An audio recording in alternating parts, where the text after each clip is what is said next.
ভাইয়া আমি আমার কথা এখন আবার শেষ করি, ঠিক আছে? কিছু কথা বললাম ভাইয়া, যারা রোড পার হবেন, রোড পারাপার হবেন, রোড ওভারব্রিজ নাই কিন্তু রোড পারাপার হবেন, তারা দেখতেছেন যে এক লেনের রাস্তা শুধু আসতেছে না, ভুল।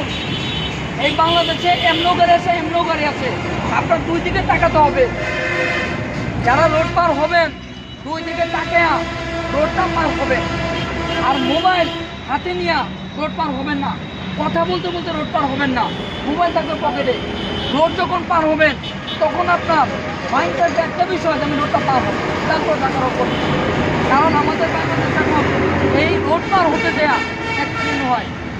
তারপরে আমরা যখন যাতায়াত করি, এরকম হাই রোডে যখন যাতায়াত করবো তখন অবশ্যই আমরা বামে যাবে থাকবো, অনেকে খুব মাঝখানে চলে যায়, এই কাজগুলো করা যাবে না।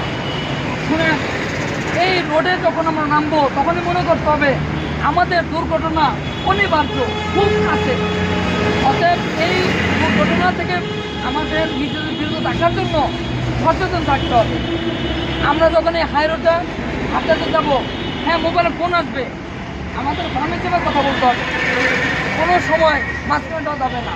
যে কোনো গাড়ি যে কোনোভাবে আমাদের ধাক্কা দিয়ে দিলে আমাদের অনেক ক্ষতি হয়ে যাবে। এই জন্য বলি রোডে যখনই আপনারা থাকবেন সচেতন থাকবেন। আর ড্রাইভিং যখন শিখতে আসেন আপনারা অনেকে হর্ন দেন না, হর্ন দিতে হবে। হর্ন দিলে বুঝতে পারবেন যে আপনার সিচুয়েশনটা আপনি বুঝতে পারতেছেন। হর্ন যদি না দেন তো বুঝতে পারবেন সিচুয়েশন। এই জন্য বলি হর্ন দেওয়া আর রোড পার হওয়া এই বিষয়গুলো অবশ্যই মাথা রাখবেন।